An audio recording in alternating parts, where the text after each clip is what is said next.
What if the biggest bottleneck to renewable energy isn't technology, but the materials supply chain we've outsourced? Welcome to Industry Ignited, the podcast where we explore the leaders, decisions, and innovations shaping the future of industry. I'm your host, Dr. Leanne Aguilar, and today I'm joined by Mike Riley, founder and CEO of NextGen Materials. Mike, welcome to the show. Thank you, Leanne. Very much appreciate being here. You got it. Now you've built companies across multiple industries, from infotech to materials. What's the through line in your career that led you to the critical materials space, and why now? Well, through line through career really has been just an issue of, I love it when people throw out kind of these statements like this can't be done or this just can't be done profitably or something of that nature. And it just kind of gets my wheels spinning. That's what led to a previous company, 10X Networks, which was an innovator in rural wireless broadband when that didn't exist. And in all cases, it really starts with just trying to solve a problem and becoming more and more enmeshed in this is really some interesting stuff to dig into. And then, ideally, I usually keep an eye on, can I make any money on this? Because I'm a naturally curious person and I'm curious about all sorts of things that have no possibility of making money. And so I try not to spend too much time on those things. But in this particular case, it actually started with a very interesting conversation with a brilliant PhD who was talking to me about a very unique resource called halloysite and a really important critical material that's still kind of looming out there in the future called silicon carbide. And I didn't know what the heck halloysite was, nor did I know what silicon carbide was. And as I started digging into it, I was like, oh, wow, this is some really cool stuff. In part, though, I also wanted to exit the infotech business just because I was a bit disillusioned with it. I just seen too often that okay, if not mediocre technology, quite often can beat great technology if the okay technology has adequate money behind it. One of the advantages of a materials space is, it's a hard physical thing. And if you're in a scenario where you can find materials where there is going to be a demand versus supply imbalance, if there's far greater demand than supply, and you understand how to create supply, then you're not going to get rolled over by a better algorithm. Ultimately, it comes down to a physical thing coming out of the ground, going into a marketplace. So, that was probably part of my motivation, was not to just be, bowled over by someone who had more Silicon Valley VC money. But really, I'd say it was the curiosity about how the things are made and what stuff goes into the things is what started it. Now, 6 years ago, coming up on 6.5 now, there really wasn't a focus on critical materials. It wasn't really a thing yet, but the critical material that we were involved in happened to reside in a mine that also had ferrous oxide resources, essentially iron ore, and that caused me to start looking very early into lithium ferrous phosphate batteries before most people thought that would actually be a big thing. And that caused me to get involved with the lithium ferrous phosphate cell manufacturing company that wanted to raise $500 million to put together a cell manufacturing business. So I became involved in trying to help them raise that money. And in the process of helping them raise that money, learned an awful lot about LFP chemistries and really began to believe in LFP chemistries, and then started becoming more and more invested in the concept of, if we're going to make cells here, we need the materials that make that manufacturing process possible to be here as well. Right. Okay. So I'm just hearing that you're really drawn to big, complex problems. And not only that, but I, see it as like a challenge. You're drawn to the challenge, and that you saw the need for the critical materials. And at what moment did you see that they were a national scale challenge worth dedicating your next chapter to?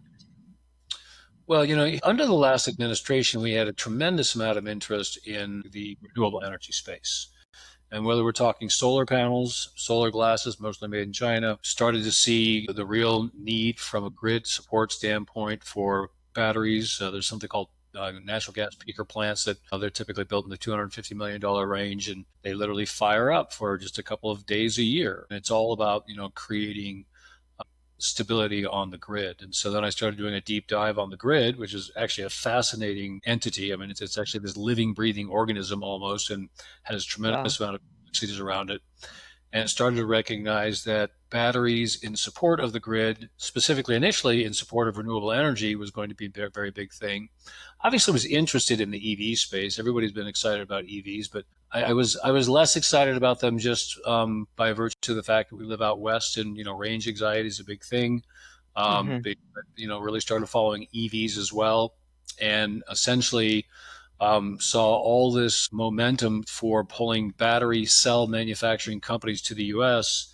And I use the analogy, it's almost like, we woke up one day and decided the French have too much control over croissant bakeries, and we decided we wanted to have more croissant bakeries in the US, but never realized that croissant bakeries require specialized flour and sugar.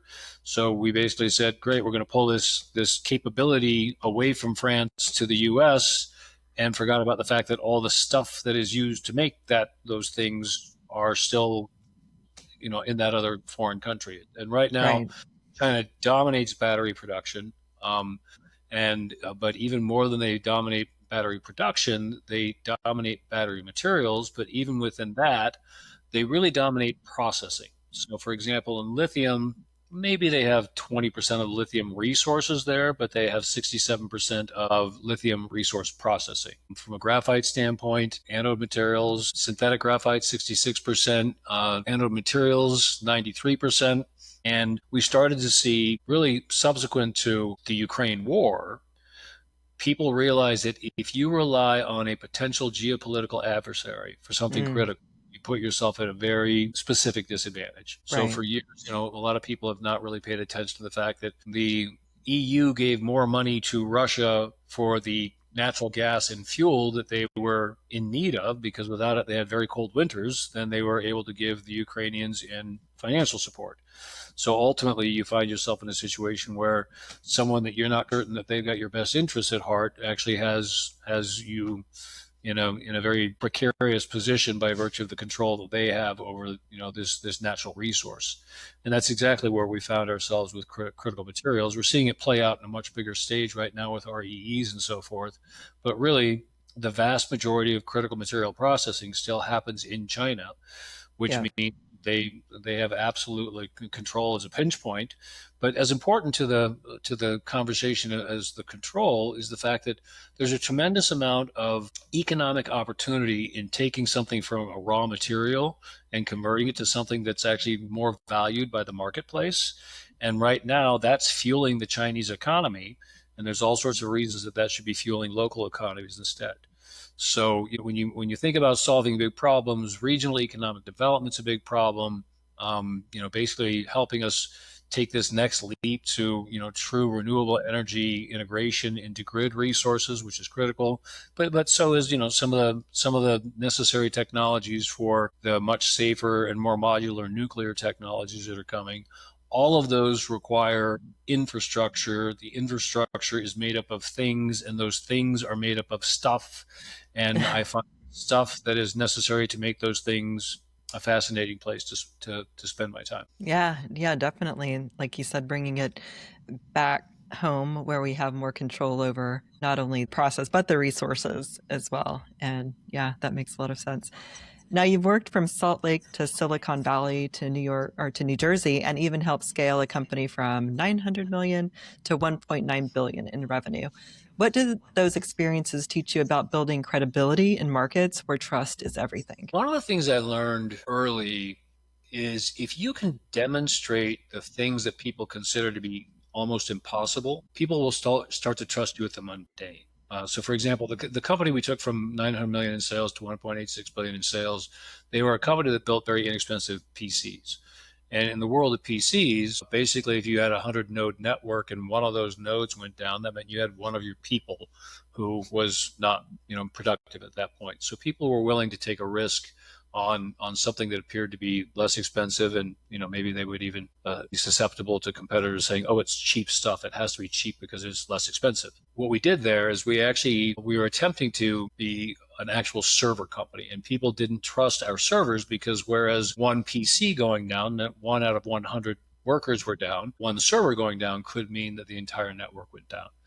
So I came up with this concept called specialty servers, where we did more complex, interesting servers that other people weren't really attempting.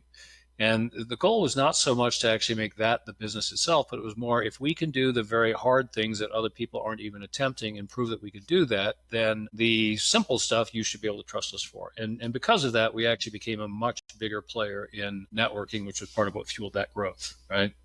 Yeah, So in right. the world of critical materials, for example, just speaking to lithium, right now it's generally considered that you can't pull lithium out of clays profitably and productively. We think we're about to prove different, to the benefit of a very large Fortune 50 company that has been stymied by the fact that they haven't been able to deliver lithium at the prices that make sense for the market, and the market considers that technical problem to be impossible to solve. Similarly, we believe we have the ability to solve problems with extracting from geothermal brines. Geothermal brines are more difficult, both because the chemistries are much more complex, but also because of the heat. Essentially, if you have a 200-degree Fahrenheit brine, a lot of our competitors, their technologies rely on certain absorption beads and things of that nature, and very high temperatures destroy the very substrate that is used to pull lithium from those brines.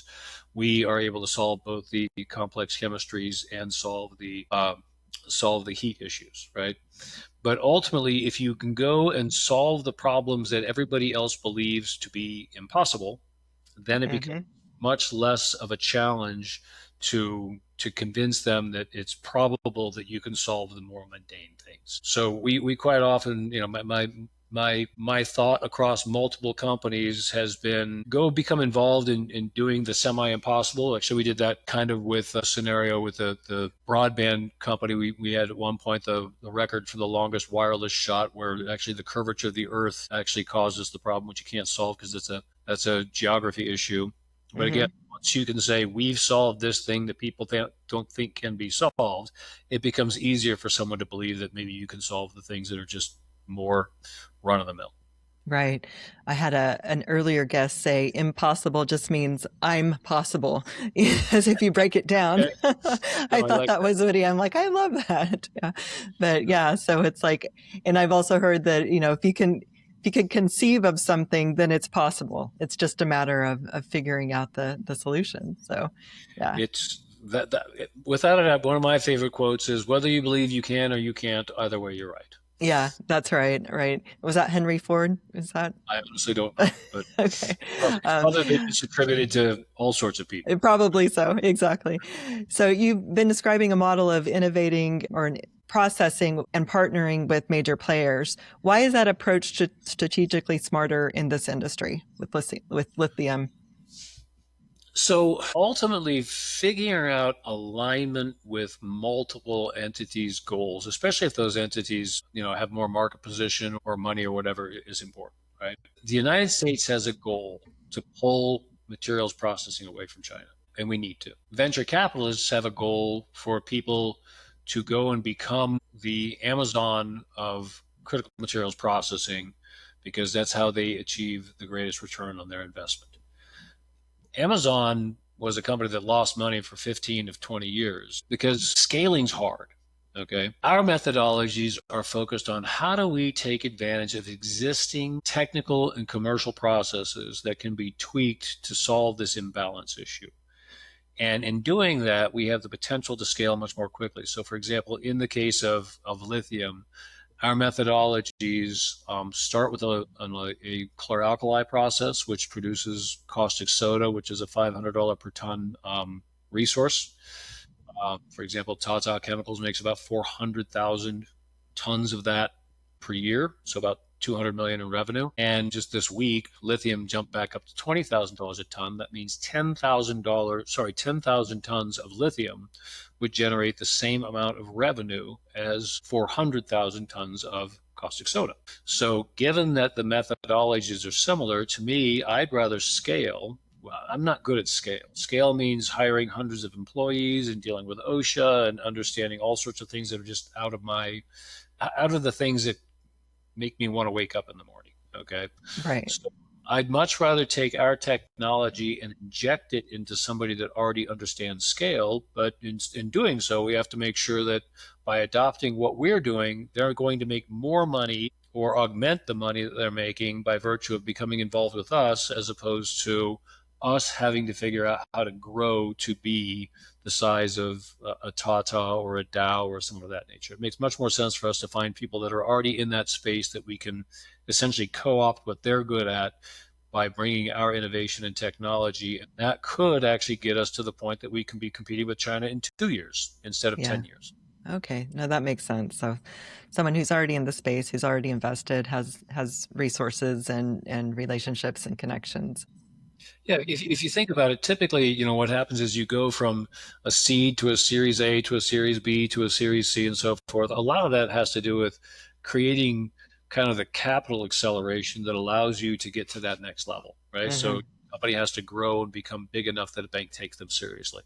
If you're Yeah. dealing with a multi-billion-dollar organization, the banks are already falling all over themselves to loan them money. So, getting that next level of capital is not an issue for them. But for small Hmm. companies, banks are very risk averse and they don't want to loan money to small companies that are growing.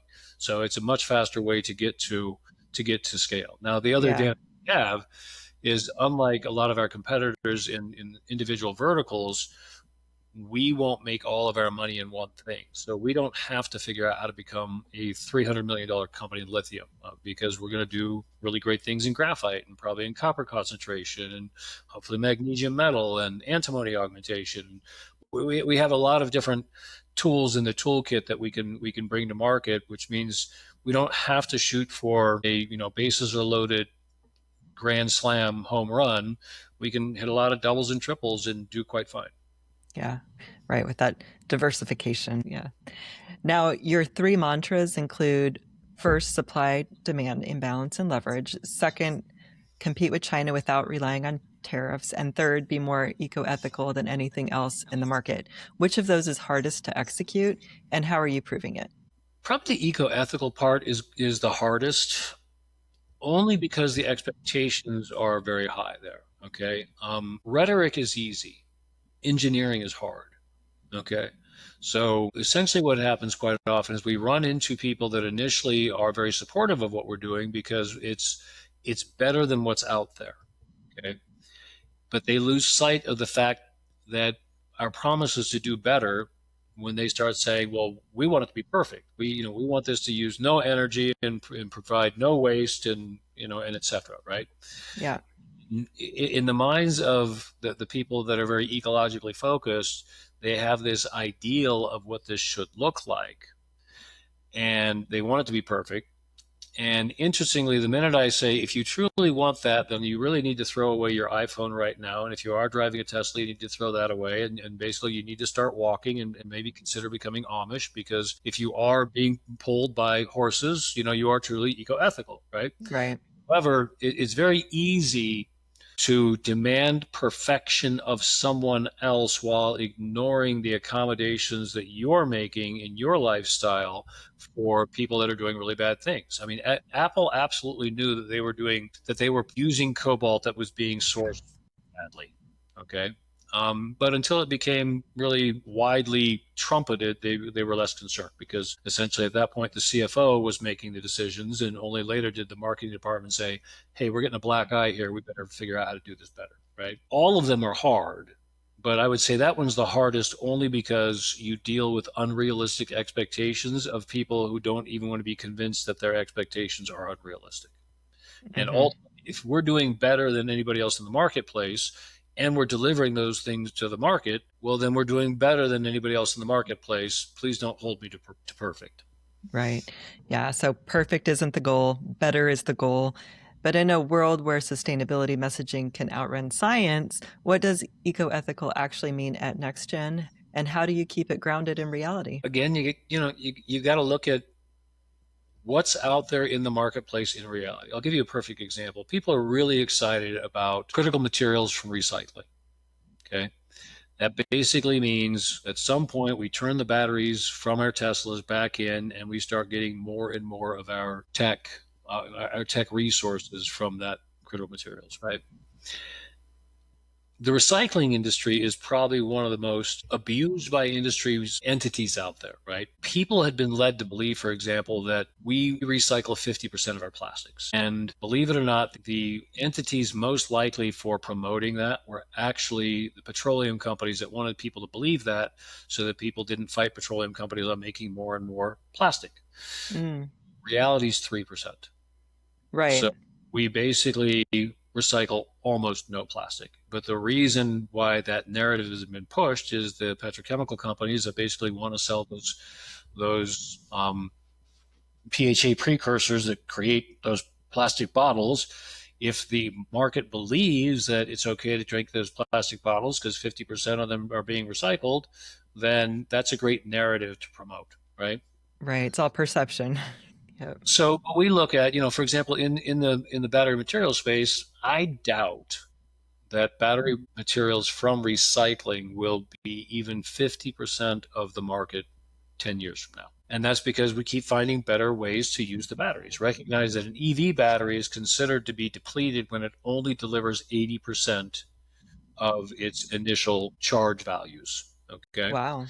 Well, you can do a lot of things with those batteries. You can use them. There's something called behind the meter, which is you put your batteries behind your meter and you actually download power when power is cheap, like at 2 o'clock in the morning.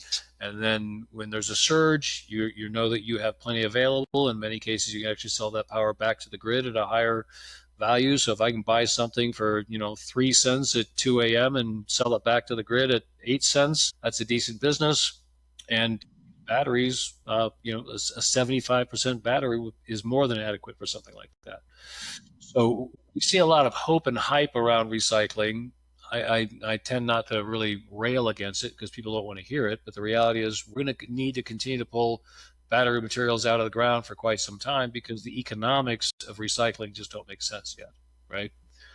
So, again, ultimately, it's looking at the reality versus the hype and then basically setting a benchmark. Now, if, for example, it turns out that we can make an awful lot of money also doing horrible things to the environment, that's just something we're going to take a pass on.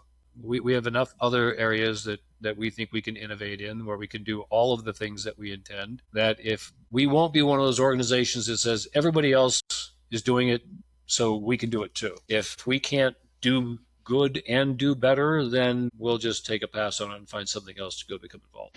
You described lithium extraction as either serially removing what isn't lithium versus plucking lithium directly from solution. What's the business impact of that shift on cost, time, water, and scalability? So without coming across as being negative about what I call DLE 1.0 technologies, the goals that DLE 1.0 set out to solve, they solved, and they did a good job of it. But a lot of times what happens is once you see someone build something not quite right, you're able to say, oh, I wonder what if they went about that wrong, right? So essentially in lithium extraction, the way it's worked for literally over a millennia, I don't know how long, maybe several millennia, is you have these ponds and you basically push the brine into the pond and then you kind of add some certain reagents that cause certain things to fall out, leaving behind more of what you're hoping for. And this is not just for lithium, it could be iodine, it could be a number of other things. And then you take that somewhat depleted brine and you push that into a different pond and you create a different set of reactions that cause more of a different kind of thing that you don't want in it to fall out. And essentially what happens is you end up with more concentrated lithium by virtue of going through a sequence of getting rid of the stuff that isn't lithium. Okay. Mm-hmm. Right. And the problem with evaporative ponds is it takes an awful lot of time, which is bad for market dynamics.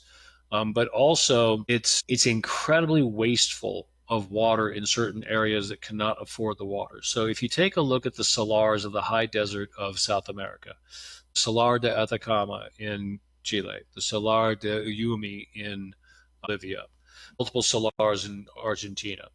The reason they work so well with evaporative ponds is the solar load is much, much higher. So for example, when people come out here to Salt Lake City to ski, I have to let them know that this is different than being at sea level because you have an awful lot less atmosphere between you and the sun and you end up with just stronger sun, right? And stronger sun is really good for evaporation. Well, the problem is some of these areas are among the driest in the earth. The Salar de Atacama is actually the second driest place on Earth Mm, from a precipitation standpoint. Only Antarctica has less precipitation. So if we have lots and lots of water that's being evaporated to make this stuff, and they don't get water other than through runoff and so forth, then basically using lots and lots of water to make lithium is a bad idea. And DLE 1.0 did a good job of that. Okay, they basically reduced the amount of water from 1,000 tons of water per ton of lithium to somewhere in the 20 to 50 tons of water per ton of lithium. hmm But by doing that process, it's still, it shortened the timeline, and it basically allowed us to use less water, but most of them are electrochemical processes. The chemistry creates a lot of harsh effluent, bad stuff that runs off. And so you trade one problem for another.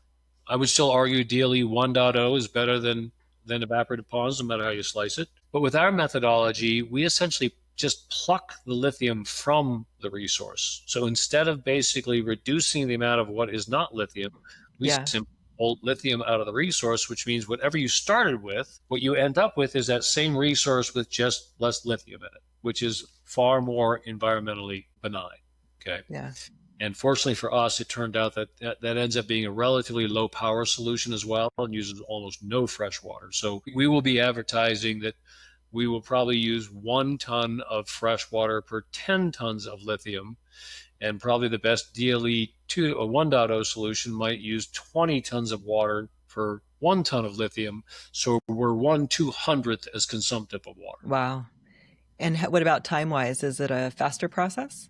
It's a faster process because most of the other processes are batch processes. So you basically pour something into a column Uh-huh. and essentially have the lithium stick to things, and then you have to kind of switch things out, and then you pour your hydrochloric acid water wash bath into that column. It flushes off the lithium, and so it's not really continuous. Ours is a continuous flow process, which is patent pending.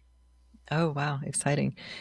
So you also reference synthetic graphite and the economics of competing with China, even when they sell at a loss to maintain share. What's your strategy for winning in markets where the competitor can subsidize indefinitely? Well, we hope that people are smart enough to recognize that if things are truly critical, we just can't afford to buy it from a geopolitical adversary. I think in the current environment, we're seeing that. But in this particular case, in the case of graphite, we have a methodology that leverages another technology that uses coal and coal fines and essentially consumes those and creates very high quality near green diesel. That's a high energy diesel, high quality methane, synthetic methane that can be used for in a number of applications, including providing inexpensive power. And typically that hard carbon input, after it had basically taken all of the value of that specific energy, would have a hard carbon residue, which is metallurgical coke. And that metallurgical coke typically sells in the $250 per ton range. China probably produces synthetic graphite in the $600 per ton range and sells it as low as a 550. So they'll take a loss on it just to control the marketplace. And U.S. synthetic graphite is about $1,000 a ton. Mm, Will be much closer to a met coke cost than to a synthetic graphite cost. So we're highly confident that initially, without any support from anybody else, we can just be competitive in that marketplace, even when China is selling below costs. Now, if it ever gets to the point that China decides to basically push the price down even below that, then we may have to go to, the federal government and say, graphite's critical and we need some assistance. But in the short term, we don't. In the short term, we should be able to be essentially natively competitive.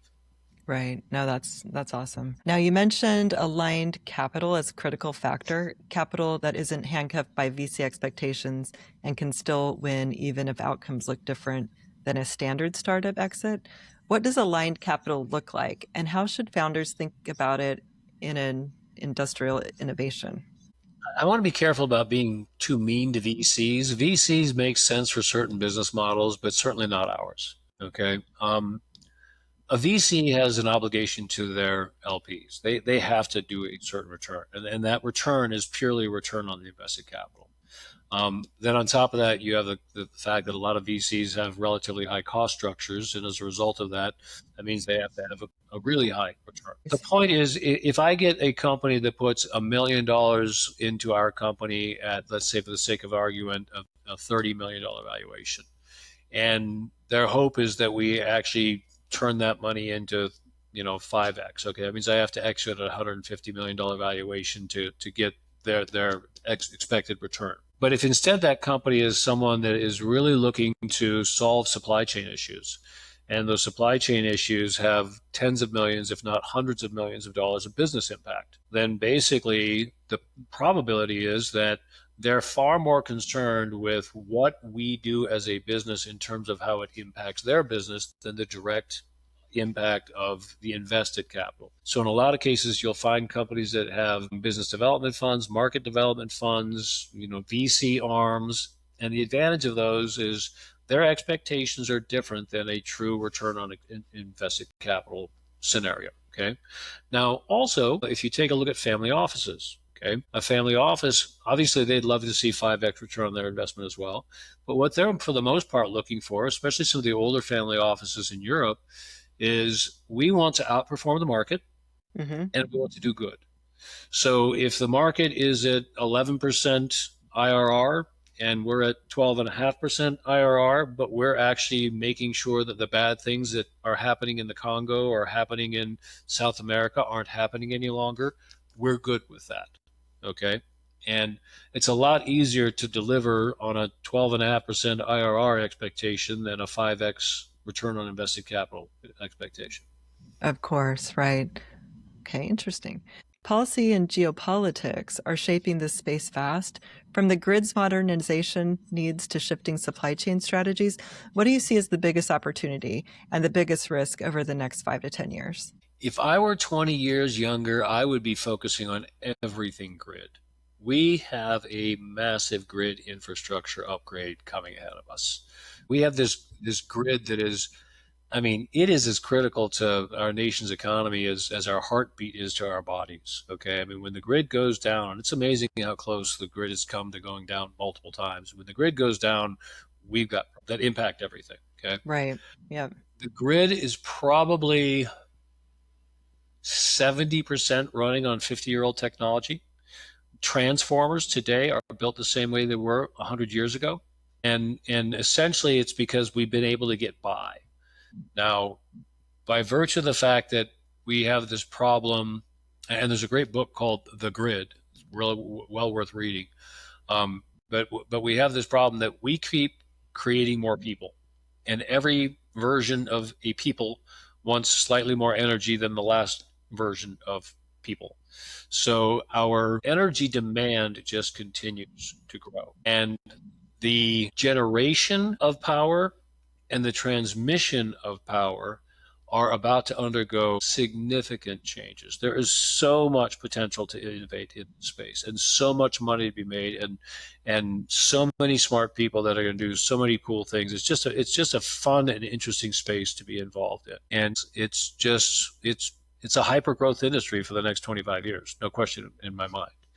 And obviously the stuff that makes the things that are going to make the grid better is area. But there's all sorts of areas to innovate that are going to make a difference in the next generation. Yeah, no, I see that. There's certainly a lot of opportunity there, and the need there is tremendous. Here in Texas alone, we in the last few years have experienced the grid going down for a while, and that's not fun. And with AI coming on. A really cool story. So, for example, in the past, you had these things called peaker plants, and they are gas-fired peaker plants that essentially, when a peak load hit, they would fire up and come up almost immediately, and they supplement base load, and that's what kept the grid from freezing, which didn't work all the time. It's interesting, and I want to say it was 2 years ago, they had put one of the first big BESS systems in place. I want to say like early January. And BES stands for Battery Electric Storage Systems. And they essentially replaced peaker plants at a fraction of the cost. They're still expensive, but they're a fraction of the cost. 11 days later, there was a brownout that would have taken down the grid if that Wow. institution had not been live. It paid for itself in 11 days. Yeah, that's amazing. Yeah. No, I'm excited to see the innovation and development and solving the problems around the grid. Definitely. Now, you said something powerful. You're willing to urge people to become your competition because the problem is so big. If a smart, ambitious 30-year-old were listening right now, where should they look for opportunities to build, innovate, and make a meaningful dent? Well, I think you start with what you're good at, right? I mean, if you're a software developer, then, don't necessarily try to become a physical chemist, okay? But if you're a software developer and you're working on the next great dog walking app where your business proposition is, hey, if people are wealthy enough to afford a dog walker, then we can sell them other cool stuff. So let's build a better dog walking app, okay? I would argue maybe something that if you look at the problems that we have with power, part of it is we don't generate enough power, but in other areas, a lot of the technology that's out there, both in the transmission subset and in the consumption subset, wastes a lot of power. So are Right. there to build software tools that are better at detecting, wasted power? Are there designs that can be implemented between hardware and software that actually create those better power solutions? I read something about a company just recently. They invented this very tiny chip that sits right beneath an NVIDIA chip that essentially doesn't convert the power until the last possible micro leap, because anytime I convert power and then transmit power, I have power loss. Mm-hmm. So if the space between power conversion and power consumption is smaller, then you're going to have less power loss, right? But this is the grid upgrade is considered to be likely to be somewhere between about a $7 trillion and $25 trillion problem. Wow. Okay. I will be likely dead before we're finished with fixing all of this. Okay. And basically, if we get a tiny, tiny, tiny fraction of solving that problem, then we're satisfied. So no, find areas to compete in understanding what is it going to take for us to truly change the way that we power our our consumer and business and industrial marketplaces, right? Because there's a tremendous amount of money to be made, and it's really hard to improve something that's 99% efficient, but there's massive areas of the grid that are 50% efficient. Actually, that's one of the big issues with coal-fired power plants. Technically, when you take a look at the specific energy of coal and the amount of power that actually reaches the end user, we throw away 70% of the specific energy of coal. There's a better way to use something like coal. Coal's not the problem; how we use it is, right? Right. Yeah. So ultimately, if there's room for efficiency gains, then there's room for you to take your cut of the efficiency gain that you've created.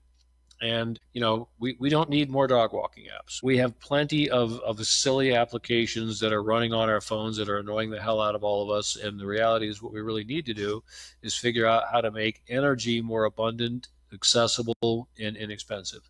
And there's a tremendous amount of money to be made for people who want to innovate in that space. And that could be, physical chemists, that could be software engineers, that could be electromechanical engineers, that could be, so many different. I mean, being in the HR industry, I would be specializing in training industrial electrical engineers because there's nowhere near enough of them. And so basically, if you can figure out how to get people who have been displaced by AI, live human beings are going to be out there connecting stuff to the grid and probably Mm-hmm. making $180,000 to $400,000 a year, depending on what subset they're doing. So there's a lot of potential in this space for people to be involved in and innovative and make great money. Yeah. No, it's super exciting.